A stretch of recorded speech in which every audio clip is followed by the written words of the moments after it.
Rádio Rio de Janeiro, a emissora da Fraternidade, passa a apresentar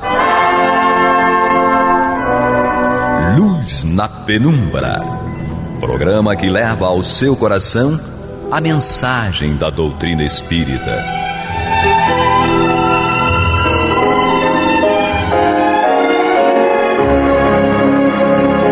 E com vocês, João Batista, para o estudo de O Livro dos Espíritos, da obra codificada por Allan Kardec. A paz do céu nos guarde e nos abençoe. Louvado seja nosso Senhor Jesus Cristo. E que possamos fazer do tempo esta dádiva que a todos nós é dada de maneira igual, um recurso a mais para que a nossa caminhada seja cada dia mais firme e consistente na conquista dos valores espirituais que nos levarão à verdadeira felicidade. Hoje temos conosco Guilhermina. Grata por continuarmos juntos. Temos Marcelo Aranda. Energias curativas de fé e esperança para todos, todas e todos. E Astênio. Cada dia é uma página nova no livro da nossa vida. Hoje vamos fazer o estudo das perguntas 68 e 69 de O Livro dos Espíritos, fazendo estudo, iniciando o estudo de A Vida e a Morte. A pergunta 68 é encargo de Astênio. Então vamos lá, e obviamente que muito nos interessa, né, esse assunto, né, porque Kardec indaga qual a causa da morte nos seres orgânicos. Como nós somos seres orgânicos, interessa-nos saber qual a causa da morte em nós, né? Nos nossos amigos, nos nossos familiares e daí por diante. Os espíritos dão uma resposta muito simples, né? Como Kardec se dirige, tem interesse em saber apenas da causa da morte nos seres orgânicos, não quer discutir aqui se os seres inorgânicos morrem também ou se não morrem, não está voltado para a questão dos seres orgânicos, né? Então, qual a causa da morte nos seres orgânicos? E aí os espíritos respondem: esgotamento dos órgãos. Aí, obviamente, que alguém, né, mais detalhista, né, vai dizer assim, bom, mas a causa da morte nos seres orgânicos, sendo o esgotamento dos órgãos, só quando se refere à morte natural, né, quando nós também temos mortes não naturais, né, acidentais, de crimes, né? Essa coisa toda. Mas de qualquer forma, seja qual seja o tipo de morte, será sempre o esgotamento dos órgãos, né? Ou o esgotamento dos órgãos ao longo do tempo, que nós chamamos de morte natural, ou o esgotamento dos órgãos de imediato, né? Quando acontece um acidente, né? Isso aí faz a gente lembrar o nosso último estudo, né? No nosso último programa, em que na questão 67A, né, no finalzinho dela, o Kardec diz que ao mesmo tempo em que o agente vital, ou o princípio vital, né, dá impulsão aos órgãos, a ação destes entretém e desenvolvem a atividade do agente vital, mais ou menos como o atrito produz calor. Então esse fenômeno vida, ele só é possível se existirem órgãos, né, em boas condições de funcionamento. Se houver uma interferência nesses órgãos, né, seja pelo processo natural, né, do envelhecimento, ou seja através de acidentes ou outras coisas, né, esses órgãos não se movimentam mais, por mais que exista fluido vital, né, por mais que exista princípio vital, né, esses órgãos não se movimentam mais, né, mas isso é muito interessante, né, o Marcelo Aranda até chama bastante atenção disso, né, porque nós podemos de algum modo contribuir para ampliar a vida física, né, de determinados seres através da nossa contribuição com com esse agente, né? Com esse princípio vital, né? Algum comentário nisso aí? Não, então, e a gente estava falando, acho que no outro programa, sobre a questão da doação Exato. do sangue, né? Porque Exato. nosso sangue também tem muito fluido e vital. É fundamental. Né? É doação de órgãos, né? Aí quando, às vezes só pode ser os olhos, mas às vezes pode ser outras coisas, né? E até o corpo, literalmente, para o estudo, né? Porque imagine quantas pessoas vão se beneficiar daquele corpo, que talvez o seu, que você deixou para o outro poder estudar, né? A hora que, e as pessoas que estão ali, nossa, que bom que essa pessoa doou o seu corpo, né? Então, a gente não tem noção, às vezes, né, de quantos benefícios são gerados só por causa desse pequeno gesto. Por um instrumento que não te serve mais. Não te serve mais, né? Fantástico isso. E aí, só voltando um pouquinho, Marcelo, na própria questão 68, né? Tipo assim, aparentemente é uma questão que não demanda muito o que pensar, esse tipo de coisa, né? Esgotamento dos órgãos, né, como causa da morte nos seres orgânicos. A gente fica pensando assim, a nossa responsabilidade, se é que nós desejamos mesmo viver, a nossa responsabilidade é manter os nossos órgãos em funcionamento, né, através da alimentação regrada, condizente, não ingerir substâncias que atrapalhem o funcionamento dos órgãos, né, como o André Luiz diz, o excesso de condimentos, né, o álcool, o tabaco, né? Sabe? Então, você vê como essa resposta, né, de que o esgotamento dos órgãos leva à morte, isso nos leva a ter mais cuidado com os nossos órgãos. Porque se nós não contribuirmos através de exercícios físicos, etc., né, para que os nossos órgãos estejam em pleno funcionamento, o fluido vital não consegue mais interagir e vai a gente pro beleléu antes da hora. Né? Isso. A gente sabe que alguns, quando reencarnam, às vezes reencarnam com uma certa quantidade de anos e, consequentemente, com esse fluido para aqueles anos. Exatamente. Mas, se ele pode esticar um pouco mais, se ele pode estar contribuindo para que esse processo seja mais longo, né? Você veja que tem gente que chega aos 110, 115, né? Eu brinco, se eles acharem que eu tenho esse tempo todo, que eu posso contribuir. Mas se eu não tiver também, não foi problema. Vai ser o quanto for necessário para mim e para os outros que estão ao nosso redor. Eu queria acrescentar só, quando você exemplifica a alimentação, tarará, o nosso pensamento. Raiva, ódio, rancor, inveja.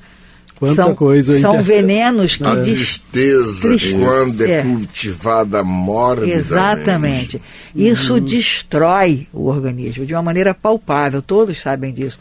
Um acesso de raiva, que você não pode, nem sempre você pode soltar, né? Porque não é conveniente, mas aquilo está lá dentro. Aí você começa a maquinar, você começa a desejar o mal do outro, você começa a planejar vinganças absurdas que você sabe que não vai fazer, mas te faz bem fazer.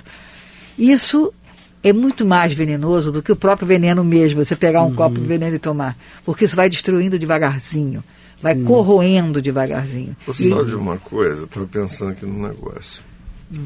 Aquela fala da Madre Teresa de Calcutá. Todas essas emoções negativas se resolvem naquele aforismo que ela expôs. O seu assunto é entre você e Deus. Assim como todo e qualquer assunto do seu semelhante é entre ele e Deus. Se alguém te fez alguma coisa, isso é problema dele com Deus. Isso. Você é você e Deus.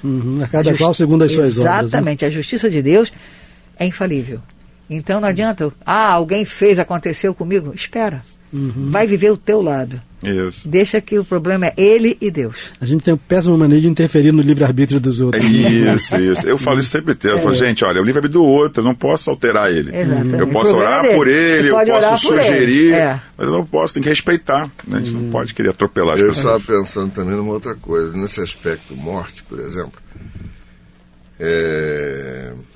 pessoal, a colocação dos espíritos a respeito de esgotamento dos órgãos, ela é bem característica. Imaginemos, por exemplo, você, não estou falando, não um ser vivo, não um ser orgânico, mas imaginemos uma máquina, tá? Que você deixa que ela se deteriore, tá? Não faz manutenção. Digamos, um caminhão que seja largado num terreno baldio durante 40 anos. Você vai lá e encontra aquela coisa toda enferrujada, num estado deplorável, tá? Aí, vamos tentar acionar o motor, porque a gente bota uma bateria e tenta acionar. Não vira. Por quê? Não tem óleo lubrificante.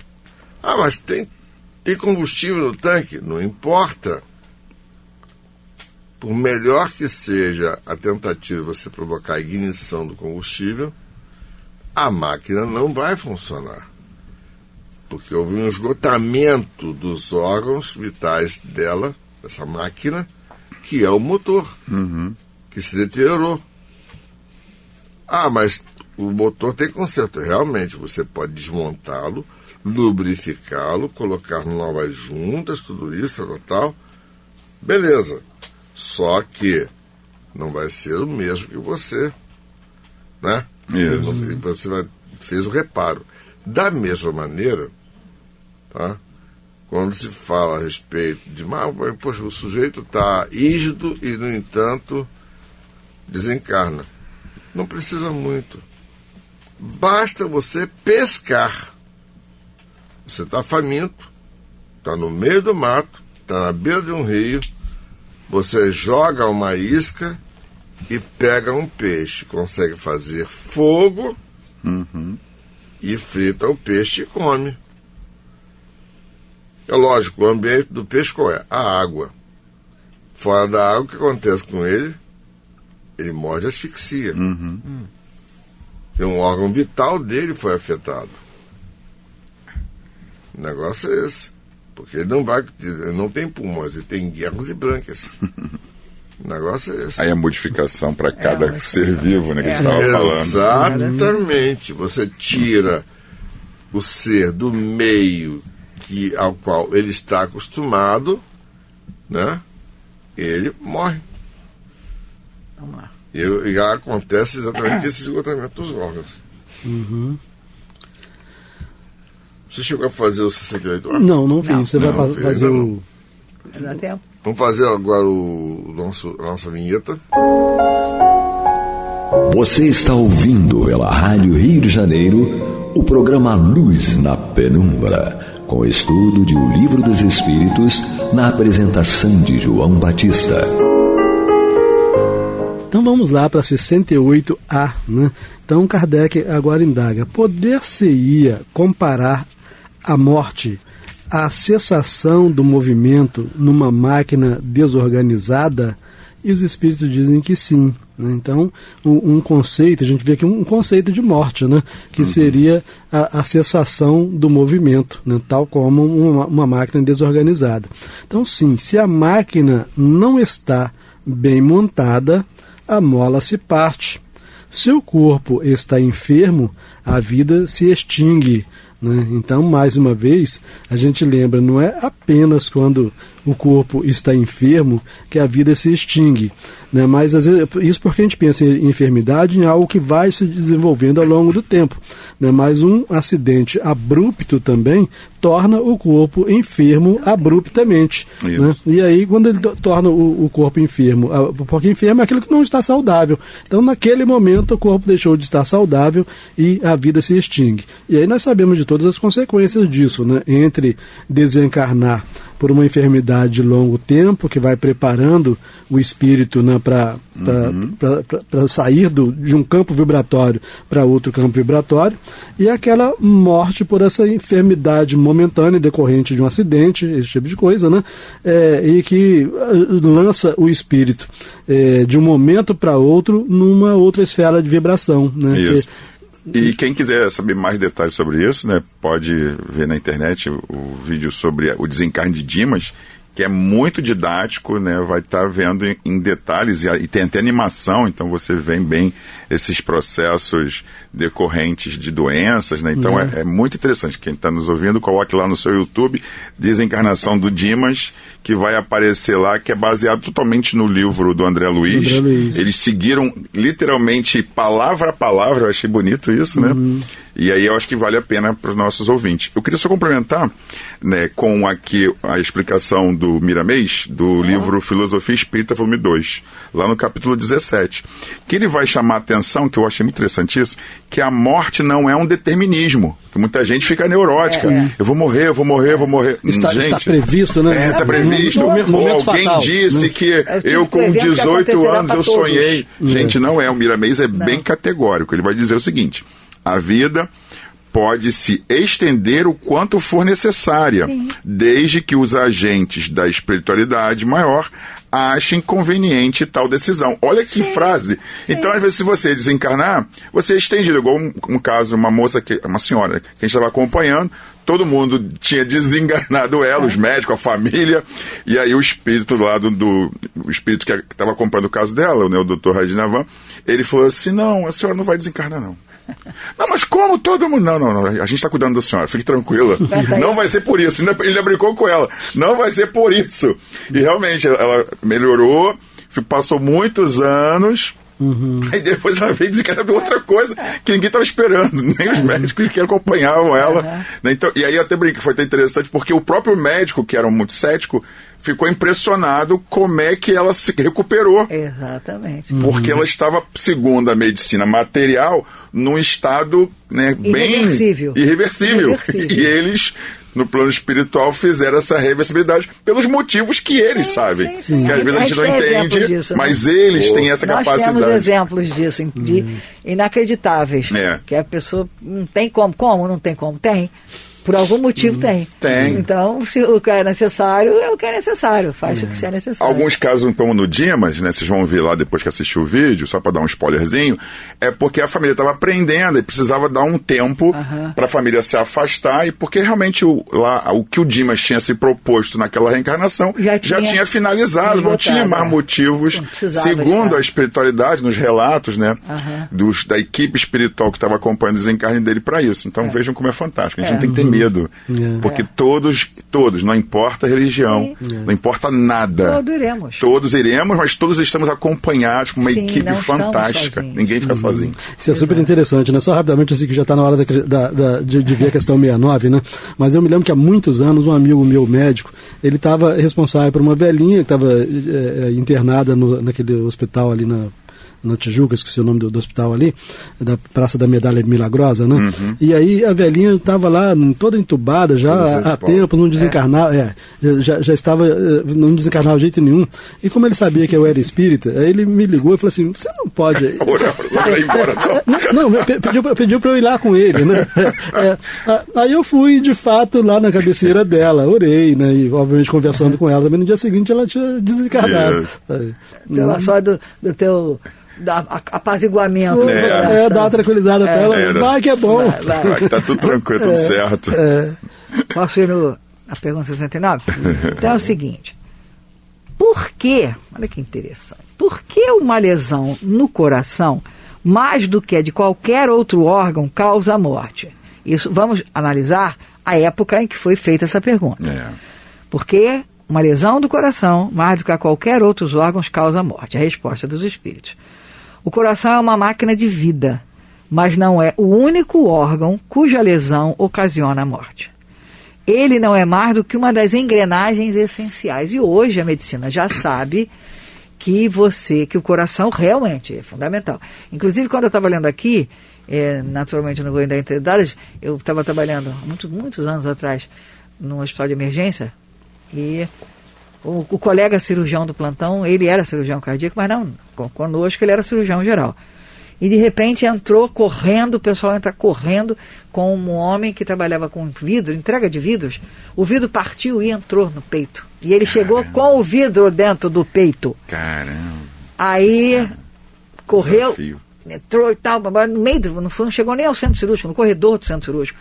Esse colega estava presente, e examinou, leva para SO rápido. Entrou para SO, ele operou, naquela época, sem cirurgia extracorpórea, não tinha nada disso, é um hospital de emergência pequeno, e ele com o conhecimento... o cara parou. Fez uma rafia de ventrículo. Exato, ele suturou o ventrículo, abriu de qualquer maneira, transfundiu o sangue que tinha dentro da cavidade torácica, botou... O próprio sangue do sujeito, ele retransfundiu com o sangue dele, massageou com a mão, e o cara voltou. Caramba! E tempos depois o cara, claro, levantou um tempo, o cara voltou. Depois eu vi o sujeito da enfermaria olhando pra mim. O que eu tô fazendo aqui?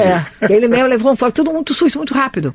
Depois ele voltou ao hospital, agradecendo, Claro. Mas foi a coisa assim, para mim foi uma das coisas mais interessantes, porque o local era inapropriado, não tinha equipamento necessário, mas tinha quem? O profissional que sabia fazer. Isso. E que não estava na hora dele. Isso. Não era a hora. Foi super assistido ali pela equipe espiritual. Exatamente, ele foi levado... Dando os detalhes para não ter nenhum erro. Ele foi levado para um local... Se você conhece esse... nosso amigo, ele é um sem vergonha. É um cirurgião excelente.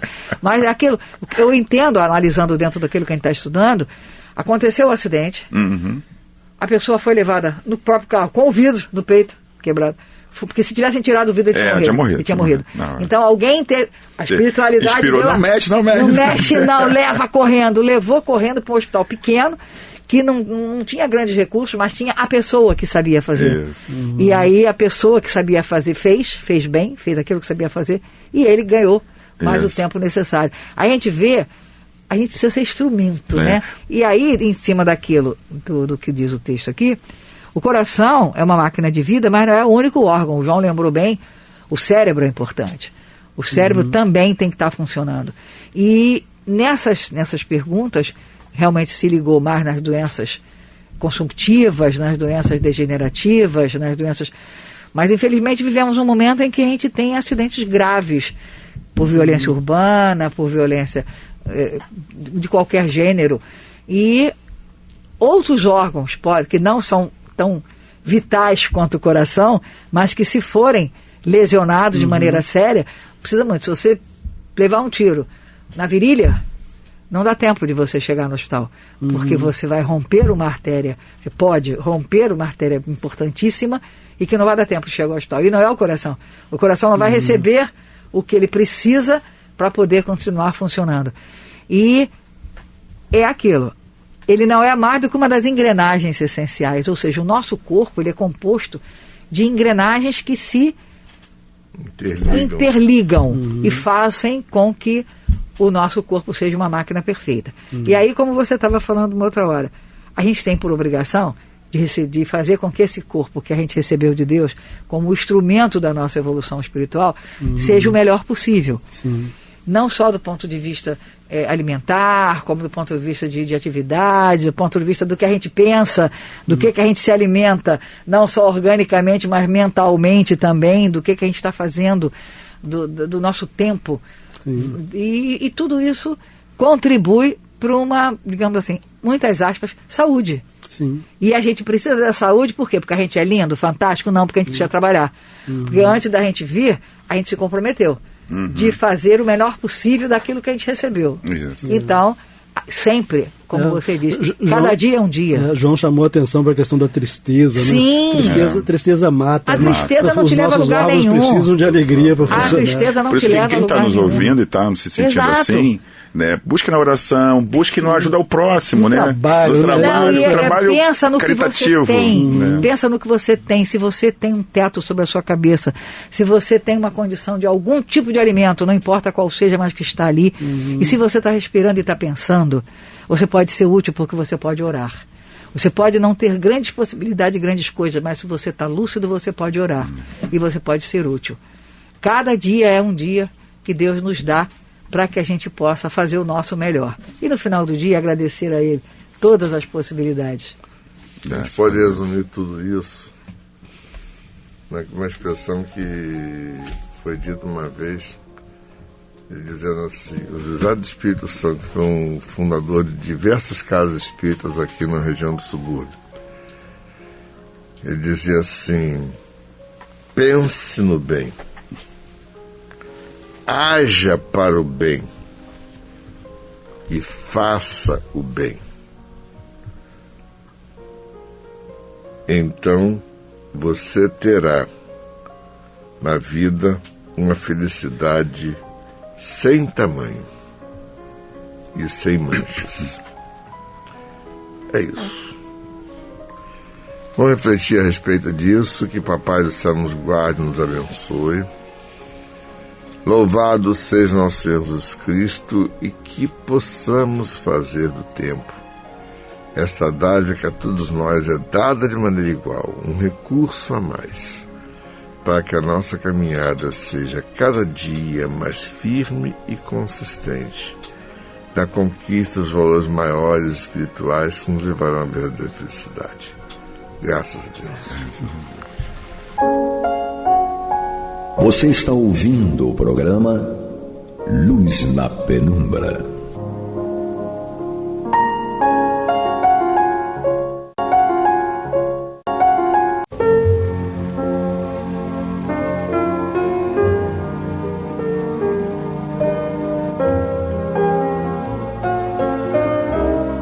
A Rádio Rio de Janeiro está levando ao seu lar e ao seu coração a mensagem consoladora da doutrina espírita, através do programa Luz na Penumbra.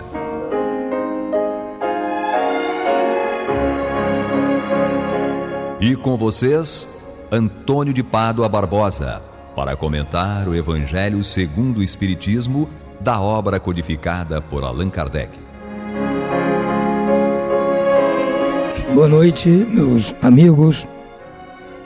Estamos de volta aqui mais uma vez para apresentarmos o programa Luz na Penumbra, no qual nós tecemos comentários a respeito do livro Evangelho segundo o Espiritismo. Nós hoje vamos dar início ao seu capítulo 11, Amar o Próximo como a si mesmo. E, no meu ponto de vista, este capítulo vamos dizer assim, um arremate da proposta do Cristo para a nossa salvação, digamos assim, para que nós possamos ter condições de adentrarmos ao reino de Deus, ao reino do Pai, como ele costumava falar.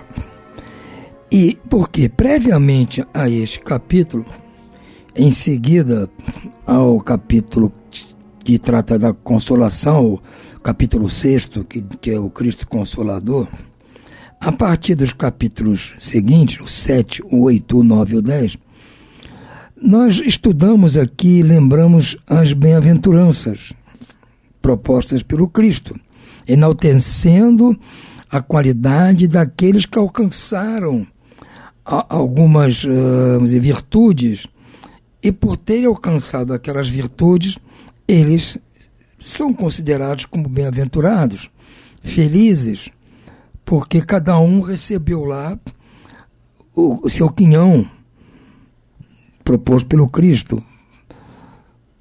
No caso, especificamente, começa aqui no capítulo 7,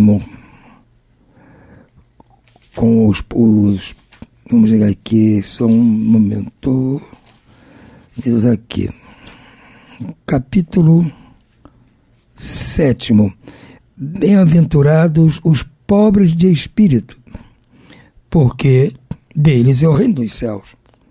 Então, no caso, os pobres de espírito, quando Jesus diz isso, está se referindo às pessoas humildes, às pessoas que não ficam se orgulhando, querendo saber mais que os outros, e por isso tem dificuldade de aceitar certas coisas vindas do reino dos céus, porque se julgam acima de qualquer coisa, né? Se acham mais inteligentes que os outros, então não aceitam as verdades celestiais. Então Jesus diz, bem-aventurados aqueles que são os pobres de espírito, ou seja, aqueles que não se acham os tais, porque deles será o reino de Deus. Mais adiante, no capítulo 8, trata do bem-aventurados os que têm puro o coração. São as pessoas simples, as pessoas singelas, as pessoas que eventualmente, como eu, você, qualquer um, comete seus erros ainda, mas comete sem dolo, sem caso pensado, né? Sem estar previamente calculando alguma coisa contra alguém. Não, é uma pessoa simples, não tem malícia. Se ele eventualmente errar, vai pedir desculpas, porque não fez de propósito, não fez aquilo com intenção de ferir ninguém. Então essa pessoa já tem o coração puro. Então essa pessoa vai receber como prêmio a visão de Deus, como diz aqui, bem-aventurados os que têm puro o coração, porque verão a Deus. Mas adiante, vai tratar aqui, no capítulo 9, bem-aventurados os que são mansos e pacíficos. Para os mansos, Jesus propõe que serão chamados, aliás, os mansos possuirão a terra. E os pacíficos, aqueles que pregam a paz, que fazem a paz, serão chamados filhos de Deus. Então, as pessoas que tiverem já essas qualidades, tiverem essas virtudes, já estão no caminho andado. Então, o que a gente tem que fazer? Esse é o receituário para nós adentrarmos no reino de Deus. Cada um vai ter lá seu mérito, se fizermos como está aqui consignado. Iremos para o reino de Deus. Da mesma forma que no capítulo 10, Jesus diz que bem-aventurados os que são misericordiosos. Nós já estudamos isso aqui. Os que têm misericórdia dos outros, têm indulgência, perdoam, são benevolentes, entendem a situação dos outros, quando os outros erram, quando os outros agem de má fé. Entendem. Por que fazem isso? Porque se fizerem isso, eles também vão receber a mesma coisa quando eles errarem. Nós vimos aqui que os puros de coração também erram, mas erram de forma ingênua. Então, se você comete um erro desse, você não quer ser atropelado com a pessoa com quem você prejudicou, você quer que ela seja indulgente, entenda que você errou, que não estava com a cabeça boa, quer dizer, vai botar pano quente. É assim que você tem que agir também. Então, esses 4 princípios é que nos levarão ao reino dos céus. Mas, mesmo que nós estejamos já imbuídos de praticar isso que está aqui, na realidade, são coisas individuais. São 4 assuntos diferentes. Mas, no fundo, todos eles, se nós somarmos, vai ser um só. É o que nós vamos ver neste capítulo que se inicia hoje. Amar o próximo como a si mesmo. Nós vamos ver aqui, pela resposta que Jesus dá a uma questão feita pelos fariseus, vocês vão entender por que eu estou dizendo que este capítulo aqui vai nos ensinar a soma de todas essas virtudes que nós precisamos ter para sermos bem-aventurados. Se não, vamos ver aqui. Diz aqui em Mateus 22, versículos 34 a 40. Os fariseus, tendo sabido que ele fechara a boca dos saduceus, reuniram-se, e um deles, que era doutor da lei, propôs-lhe esta questão para o tentar. Mestre, qual é o maior mandamento da lei? Vocês sabem que a lei a que ele se referia era a lei de Moisés, os 10 mandamentos da lei mosaica. Então ele pergunta a Jesus qual era o maior daqueles mandamentos. Se Jesus respondesse qualquer um, ele dizia, não, mas é o outro. Eles queriam que Jesus caísse na cilada. Mas Jesus, muito sabiamente, respondeu, amarás o Senhor teu Deus de todo o coração, de toda a tua alma e de todo o teu espírito. Que é o maior, é o primeiro mandamento. Esse é o mais importante. Amar a Deus sobre todas as coisas. E aqui tendes o segundo. Jesus ainda deu mais um, não só o maior, mas botou um outro. Há um segundo semelhante a esse. Quer dizer, é um segundo, mas na realidade é semelhante ao primeiro. É outra forma de ver o mesmo mandamento. Amarás o teu próximo como a ti mesmo. Então Jesus está dizendo que o maior dos mandamentos é amar a Deus sobre todas as coisas. Isso significa também o mesmo que amar ao próximo como a si mesmo. E segue Jesus. Toda a lei, ou seja, a lei dos 10 mandamentos da lei, E todos os profetas, ou seja, tudo aquilo que os profetas ensinaram, se acham contidos nesses 2 mandamentos. Então Jesus diz, não tem um mandamento daqueles 10, nem tudo que os profetas ensinaram. Nada é mais importante, nada é maior. Porque o maior de todos é este: amar a Deus sobre todas as coisas e ao próximo como a si mesmo.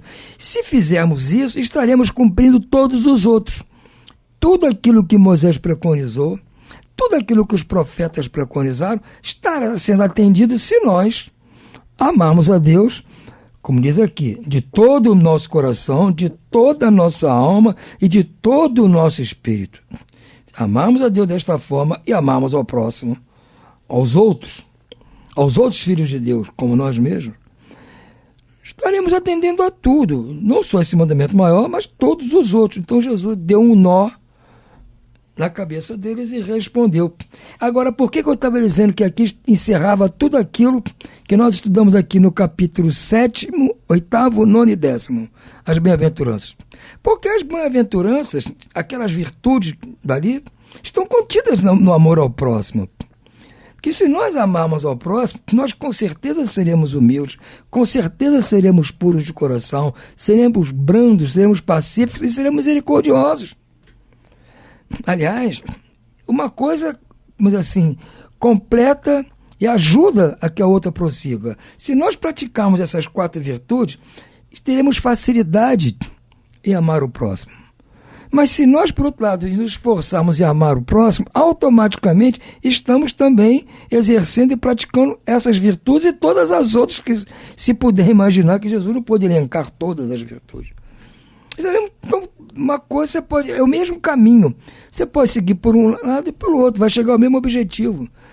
Você pode seguir pela calçada do lado de cá ou a calçada do lado de lá, mas a via é a mesma. Então, se você andar por um lado aqui, vai avançar. Mas se atravessar a rua para o outro lado, vai avançar também. E aí, amar o próximo e ter aquelas virtudes das bem-aventuranças. Estaremos no bom caminho, estaremos cobertos de qualquer forma.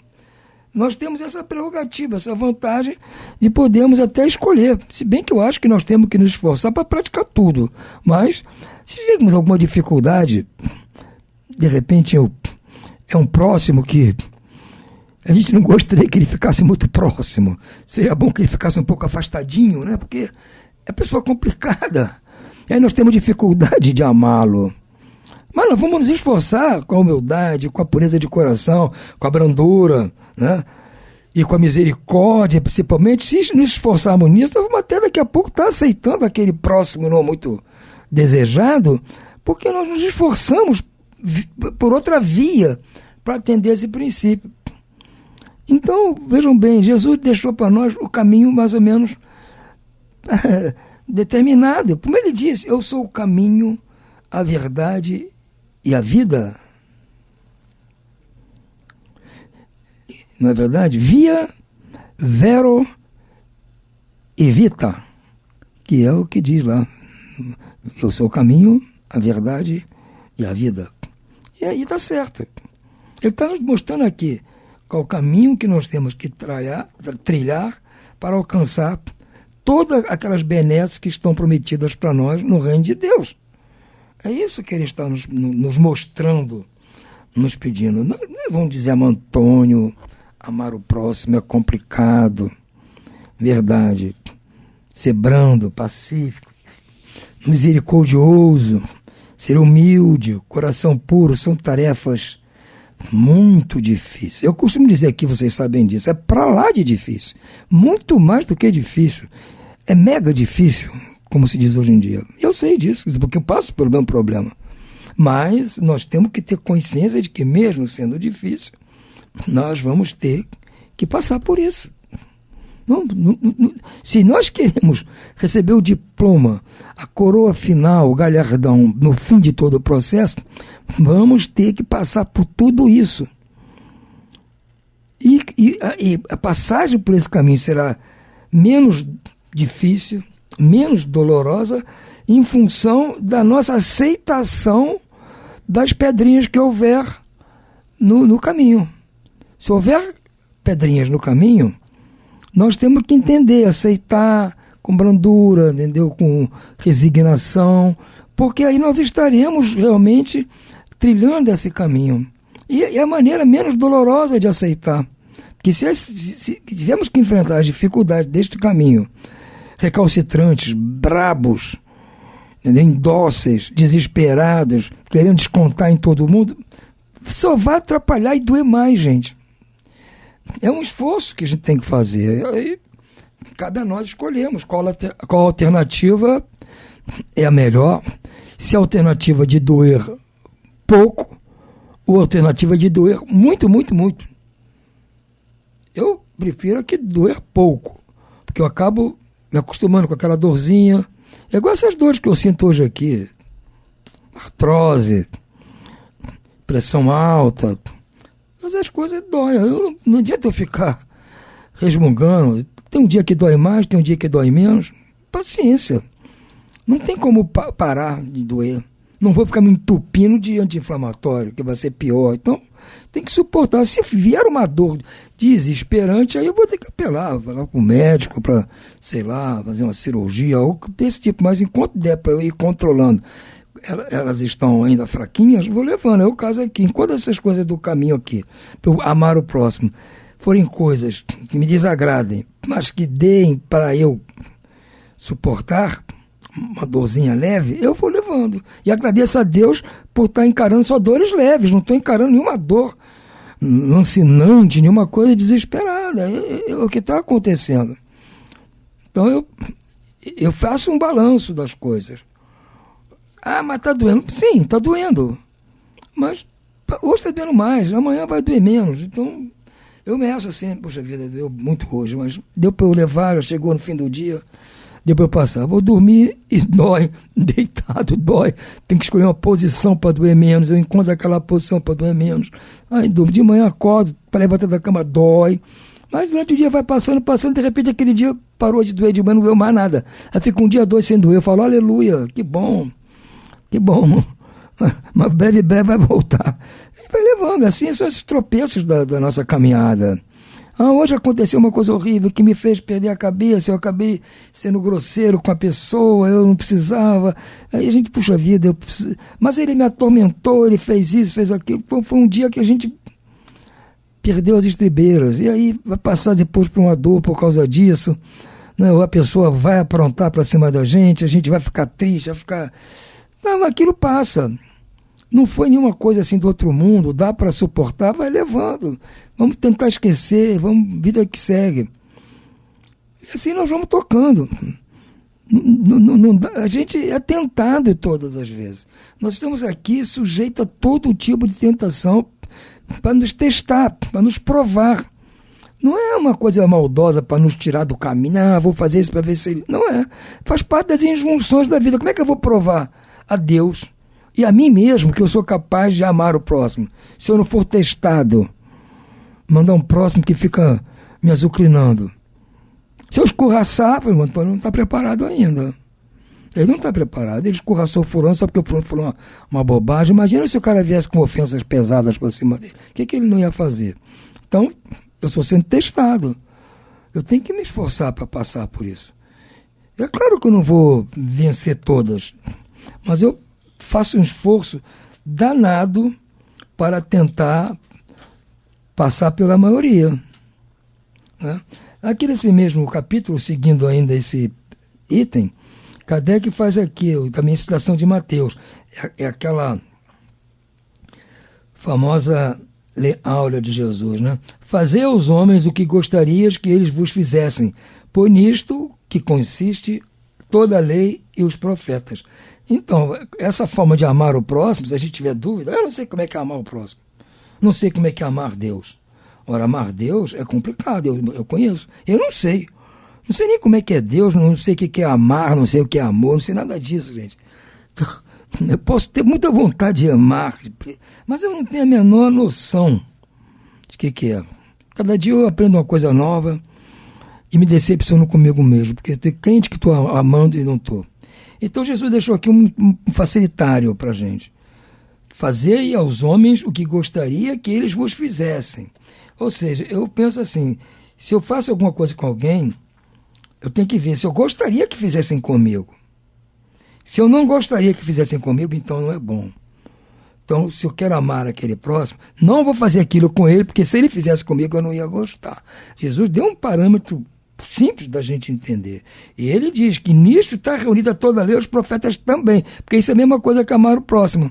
Apenas está nos dando uma dica de como amar o próximo. Comecemos assim, olha, começa não fazendo a ele aquilo que você não gostaria que ele lhe fizesse. Está de bom caminho, mas se ele fizer em mim, mas é problema dele, ele que fez, você não fez nada com ele? Não, então, parabéns para você, você está dentro do esquema. Ele, infelizmente, está fora. Mas você faça esforço para não fazer essas coisas com ele. Se você se esforçar para não fazer a ele coisas que você não gostaria que fizesse com você, ela está de super bom tamanho. É assim que a gente começa. Engolindo uns sapinhos aqui, uns sapinhos ali, que ajuda a nossa humildade, né? A baixar o nosso orgulho. Engole um sapinho aqui, engole uma cara amarrada ali, engole uma cara virada ali, e a gente vai suportando, que a gente não gostaria que fizesse. Eu não vou fazer cara amarrada. Eu não vou fazer cara feia para os outros. Não vou jogar sapo para os outros engolir, porque eu não gosto que joguem para mim. Então, eu vou me esforçar para isso. Neste esforço meu, para tentar cumprir essa observação de Jesus, eu estarei sendo ajudado por todos aqueles espíritos que estão torcendo para eu vencer esse jogo. Estou na arquibancada lá batendo palma para mim, gritando, vai Antônio, que dessa vez vai dar tudo certo. Eles estão todos, cada vez que eu tropeço na bola é tristeza geral, porque eu tropecei na bola. Então eu tenho que fazer força para não tropeçar na bola, ou pisar na bola, como se diz aí também. Porque aí sim, eles, se eu fizer isso, eles vão ficar tristes. Não vão deixar de continuar torcendo, vão continuar torcendo. Mas vão naquele momento ficar, puxa, o Antônio perdeu uma grande oportunidade de avançar nas bem-aventuranças, de avançar no amor a Deus. Mas vamos dar outra chance a ele, não vai faltar chance. O universo está aí, eterno, não tem fim em termos espaciais, nem em termos cronológicos. Não há fim. O universo é eterno, infindável, em todos os aspectos. Então, se atrasar, vai ser eu que vou deixar de curtir você, aquele trabalhador, não da última hora, da penúltima hora. Porque os outros já estão curtindo, eu estou aqui tropeçando. Que eu vou ter que vir, eu vou. Isso é inevitável. Agora, se eu vou logo e vou numa boa, eu que escolho. Se eu vou demorado e vou numa ruim, escolhas minhas. Então eu acho que Jesus está sendo muito claro. E Allan Kardec nem precisou explicar muito, bastou deixar os versículos aqui para que nós estudemos. No próximo programa nós vamos tentar dar continuidade, aí sim vamos ler o comentário de Allan Kardec. Fiquemos por hoje por aqui, uma boa noite a todos e muita paz.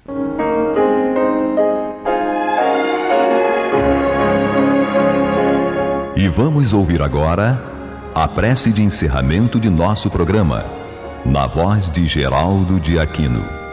Jesus, dá-nos coragem para a luta, piedade para os insultos e misericórdia para as injustiças e ingratidões. Limpa nossa alma de inveja e ambições mesquinhas, de ódio e de vingança o nosso caminho. E que dentro em pouco, ao recolher-nos de novo ao calor do nosso leito, para que o sono nos dê a paz e o esquecimento das tristezas humanas, possamos sentir, Senhor, no mais íntimo de nosso ser, a doçura indefinível do Teu amor e a grandeza incomparável da Tua divina presença. Que assim seja.